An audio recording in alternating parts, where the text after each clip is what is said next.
Hey everyone, Suzi here, and today we're playing Watcher of Realms.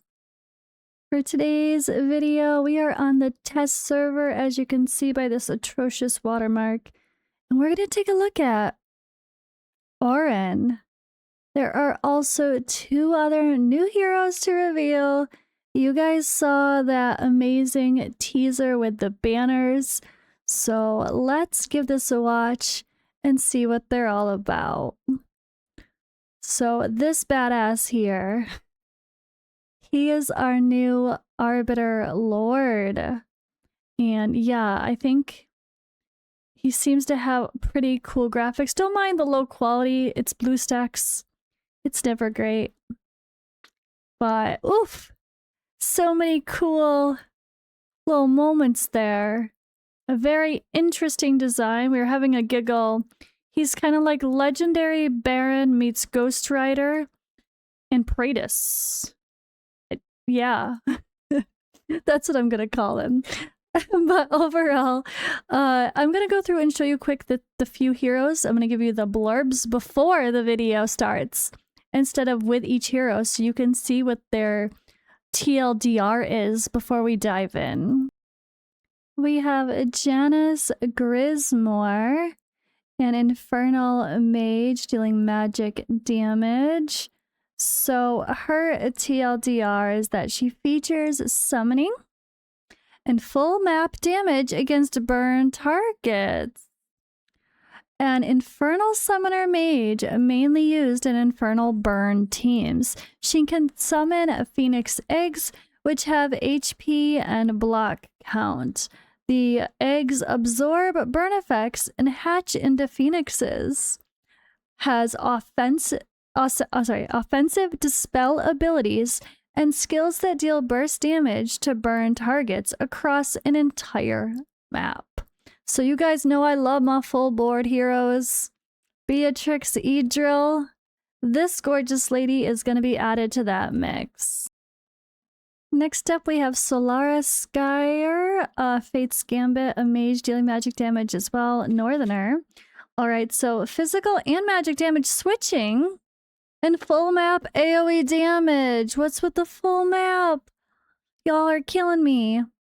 Alright, an AoE mage with a brand new card casting, upgrading, switching mechanic. Generates cards which can be upgraded through the hero's ultimate, allowing him to switch between physical and magic damage.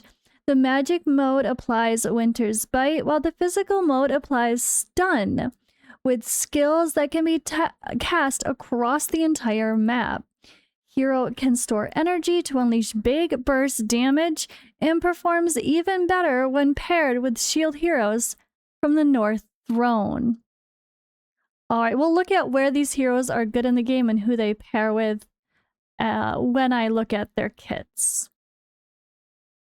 And we'll start here with Oren himself, so let's, take a look at our fighter, dealing normal damage. That's an Arbiter Lord. So he features comprehensive vulnerability and powerful AoE control. DPS Lord. Yeah, let's go. A second generation Lord of the Supreme Arbiters and an AoE fighter with brand new full map AoE Lord skill effect. A Radiant Erosion detonator. After allies apply Radiant Erosion, Oren can detonate the effect on enemies to deal massive AoE damage. The hero's ultimate applies large area triple vulnerability, physical, magic, and true damage vulnerability. Ooh. While also providing powerful control and AoE physical damage capabilities. Okay, well, yes. We're going to dive in with his kit here, but that was the overview of the new heroes that are coming. I hope you guys are appreciating me kind of front-loading that information that helps you see who to be excited about. Alright, so Oren descended into that pit and found the shard alive, a fragment of the phoenix still screaming in the dark. The magma trembled as he approached, and when he touched it, metal melt memory. The white hot light burning through his veins as the volcano sang his name. Great range here. As a fighter, AoE physical attack, range boost, strong CC, and ally buff. So his stats, when maxed, you can see here his attack is about 5,500. Cost is 22. Normal block of 2. Attack interval 2.6 seconds. Regen auto 12, so pretty standard there. Overall, same range when promoted. His talent, when an enemy in the ultimate range is inflicted with 3 stacks of radiant erosion, triggers an anathema, I think.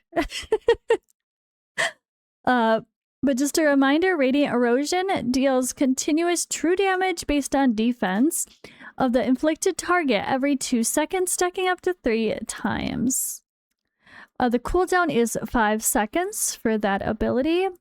And when an ally inflicts radiant erosion on an enemy, adds 1 stack of radiant erosion and deals an extra true damage equal to 30% of the hero's attack to them.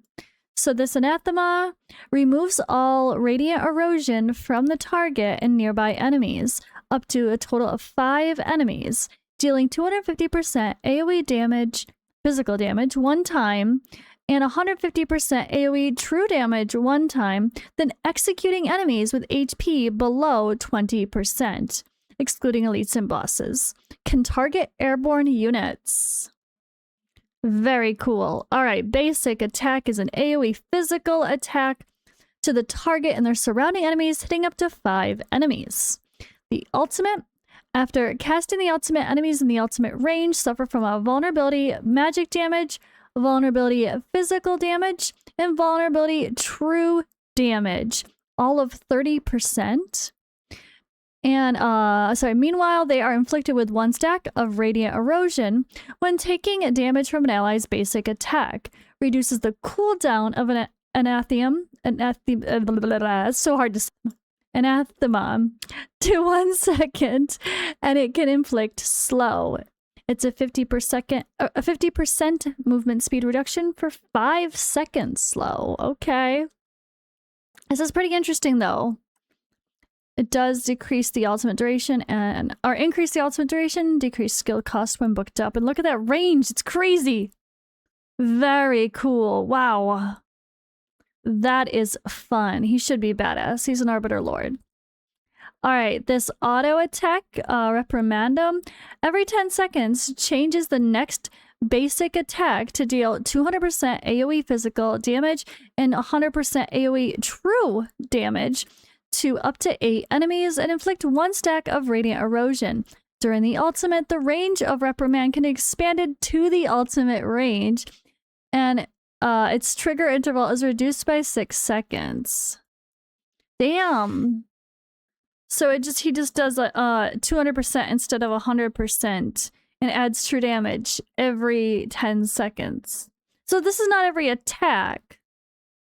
So this is not something that needs crazy attack speed because it's just by the actual time. Interesting. All right, Smite is the passive. When Anathema kills the enemy, grants rage regen to the hero and reduces the cooldown of Reprimand by 1 second. So this is a 3-second rage regen buff that restores 1% rage per second. And then his arena cost here. Why can't I get this to scroll? Oh god. Oh, there we go. It reduces this cost by an arena by 3. And then his Lord skill. So, like most, we'll start with the basics. Increases faction team members' basic attributes by 15%. Gains 1 divinity every 15 seconds with a cap of 3. You can consume all divinity to cast judgment. All deployed faction team members will assist in increasing judgment's damage. Judgment causes Judgment 1, Judgment 2, or Final Judgment, according to the divinity consumed. Each time divinity is consumed, faction team members gain Sacred Blessing. And the Sacred Blessing is all damage plus 50%, including true damage for 8 seconds. Love that. Oof, so fun. All right, well, let's check out the awakenings. Awaken 1. After the ultimate is activated, the first 2 basic attacks change to Reprimand. Awesome. Awaken 2 is the enhanced Lord skill. So this increases a faction team member's attack by 5%, plus his own attack by 300. And Awaken 3 increases the hero's penetration by 10% of his crit damage. Okay, weird, because like you think true damage people, you don't build them with tons of crit damage. But this guy does a little bit of everything, so you still should. Okay. All right, Awaken 4. Interesting. What's going on here? Extra stuff. Activating the ultimate immediately inflicts 1 stack of radiant erosion and stun on up to 10 enemies in range. And Awaken 5 increases Anathema's physical damage multiplier to 300% and true damage multiplier to 200%. Jeesh. That's fun. Yeah, he's going to be a little bit fun, I think. And he actually doesn't have a long story. He just has the very short thing. I wonder if that's going to be expanded later. That's funny. They forgot his story. Hopefully that's a bug and we'll get it later. But anyway, yeah, that is Oren. But where is he good? Who is he good with? The first question before we move on. So they do recommend Oren to be in a PvP AoE type setup. Of course, with the Supreme Arbiters, Ingrid, Valara, Kain, and Lycan. Recommended environments, nearly all PvE or AoE focused environments, of course, including PvE, AoE like Matrix 1 Physical, GVG, New Immortal Codex, the hard mode of the boss rush. Oh yeah, that weird, no. Melric Halls of Illusion, etc. I mean, obviously Gear Raid 1 is a no-brainer then. And wherever you need AoE fighter, Gear Dungeon 1, why not, right? Great range fighter AoE, damage. I mean, he's just gonna be good anywhere. Very cool hero. Alright, Janus Grismore. She doesn't have too much jiggle physics, which is interesting because she's very exposed. But she's got some spinny fire effects going on here with her Phoenix, and she's beautiful. Let's be honest. She's sexy, she's beautiful. They did a really good job with this one. So she is again, mage, magic damage, infernal hero. She's an old ruler, a benefit of her power, a mortal reborn from the flames of destruction and renewal. Once she was a force of pure power, devoid of free will, reducing cities to ashes wherever she went, only to leave behind ruins, bursting with life upon her departure. Now, for the first time, she has the right to choose, only to find that even her soul is bound to another. Oh, I wonder about that lore. Okay. So let's click here. We have, 5100 attack, cost 19, attack interval 3 seconds. Regen auto 14, a little slower, but she's single target magic attack with a summon, offensive dispel, and anti-air. So she summons a phoenix egg in range every 10 seconds, which incubates into a phoenix after 15 seconds. So the phoenix egg is a summoned unit that inherits 100% of the hero's attributes. It will occupy the tile and can block one enemy target while on the ground. And it'll incubate into a phoenix, which is an airborne summoned unit that inherits 100% of the hero's attributes. It does not occupy any tile and deals 90% magic damage while inflicting burning for 5 seconds with each attack.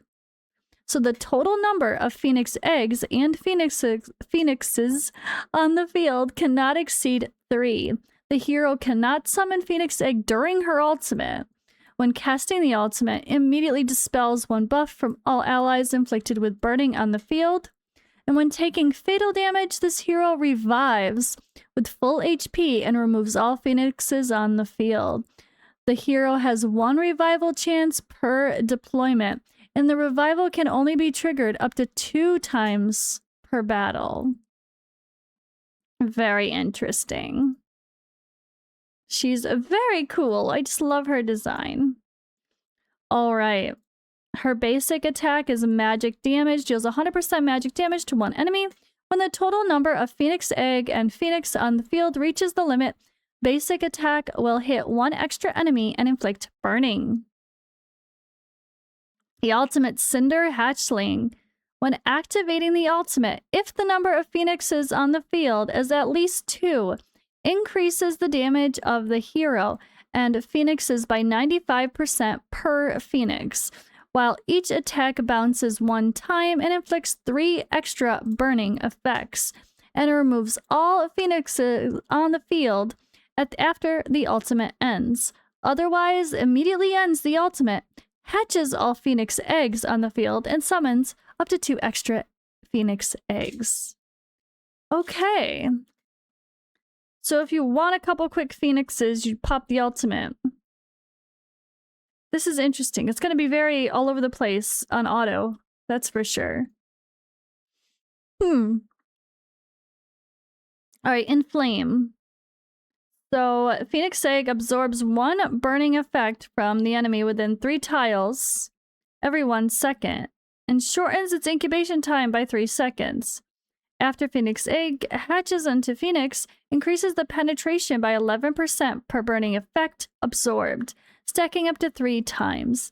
Each stack increases the hero's penetration by 8% when she absorbs Phoenixes through her ultimate, stacking up to 5 times. This effect is removed when the ultimate ends.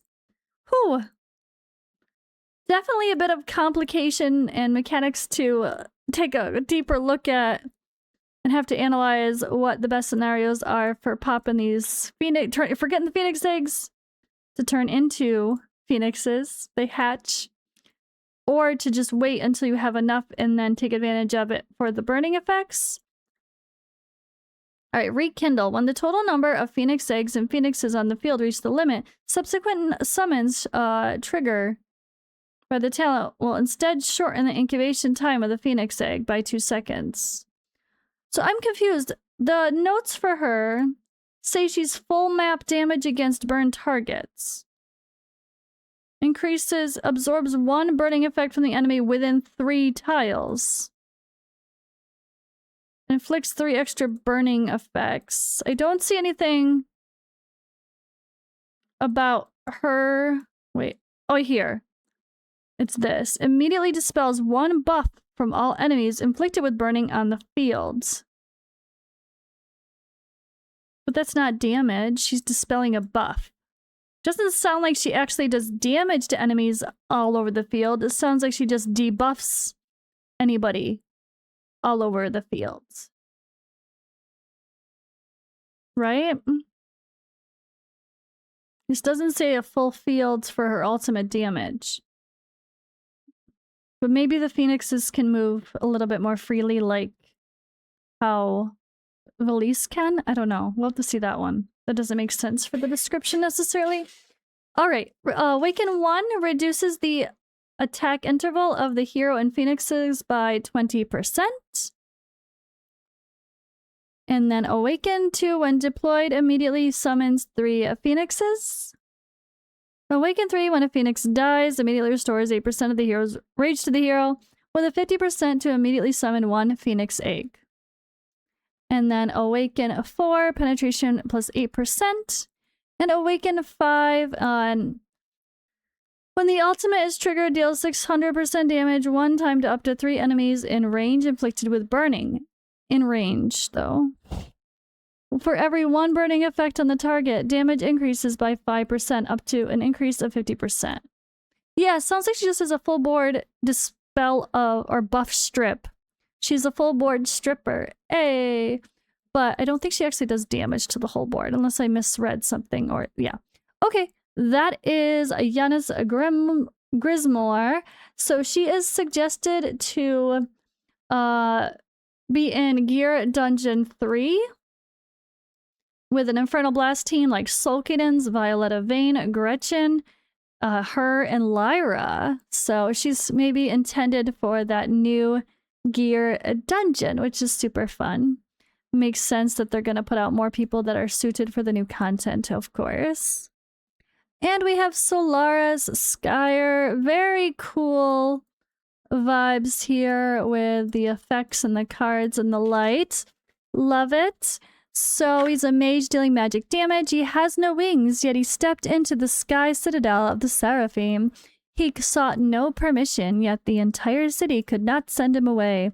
A bizarre fusion of flesh and machine wherever his cards flutter. The veil of fate is silently torn apart. He does not prophesies the future. He incorporates everything into his own grand design. AoE magic attack, strong CC, anti-air. Smaller mage range, but maybe gets expanded. Well, yep. To normal range when promoted. 4100 base attack, cost of 20. Attack interval 3.5 seconds, a little slower there. Okay. Our talent, every 4 attacks, the next attack triggers Arcane Storm. For every 1 allied hero who gains a shield within 2 tiles of the hero, increases the hero's damage by 5% and receives shield strength received shield strength by 5% for 10 seconds, stacking up to 3 times. So Arcane Storm deals 200% damage to enemies in range and bounces to other enemies around them 4 times. When it ends, grants a shield equal to 20% of their own max HP to 2 allied heroes within 3 tiles of the Arcane Storm. The shield lasts for 10 seconds. Cool. Alright, basic attack deals 100% AoE magic damage to the enemy and their surrounding enemies, hitting up to 5 enemies. The ultimate, if the hero has no tarot card, generates a tarot card. So a tarot card in the deployment bar, which can be dragged to cast a powerful skill, deals 80% increased damage to enemies within hero's basic attack range. Tap the card to switch effects. Woohoo! So this is the whole new mechanic that's being added with these actual playable, tappable tarot cards. So otherwise, let's read that again. If the hero has no tarot card, generates 1 tarot card. Otherwise, upgrades the card instead, and the card can be upgraded to up to 2 times. Tarot cards can switch between a Frozen Gale and Meteor Strike. Frozen Gale lasts for 10 seconds, deals 80% AoE magic damage to up to 10 enemies within 1 tile of the target per second, and inflicts 1 stack of Winter's Bite for 3 seconds. Its damage increased by 80% per card level. Increase the card level. That's interesting. Yeah, Meteor Strike lasts for 10 seconds, deals 80% AoE physical damage to up to 10 enemies within 1 tile of the target per second, and inflicts stun for 0.5 seconds. This damage increases by 80% per card level. Alright, after casting Meteor Strike, all of the hero's damage will be changed to physical damage, and casting Frozen Gale changes his damage back to magic damage. Interesting. Very cool. All those skills decrease the cost. Skill ups, that words. Alright, Aegis of Fate. When dealing damage, it deals extra damage equal to 20% of the hero's shield strength. When deployed, immediately gains a shield equal to 60% of the hero's max HP. And Major Arcana. When an enemy dies within the hero's basic attack range, this next attack triggers the talent Arcane Storm effect 1 extra time. The cooldown is 16 seconds. If an allied hero on the field retreats or dies, increases the above extra trigger count by 5. The extra trigger count can accumulate up to 10 times. Okay, and Awakenings. Oh, I like the picture, it looks cool. Awaken 1 for every 1 enemy hit by Arcane Storm, restores 2% rage to the hero. Awaken 2, attack plus 300. Awaken 3, when Arcane Storm is triggered, the hero gains a shield equal to 50% of his attack, lasting up to 8 seconds. Awaken 4, penetration plus 8%. And Awaken 5, the ultimate will be cast 2 times consecutively. This effect can be triggered up to 1 time every 50 seconds. Woohoo, okay. And we do have a story here that we can check out in the future. But yeah, let's see. For this fella here, we have recommended from Malric Halls of Illusion with like a North Throne team like Elder, Guan Yu, him, and then Akira and Gwendolyn. But that is all for our new heroes. We got some spicy new additions.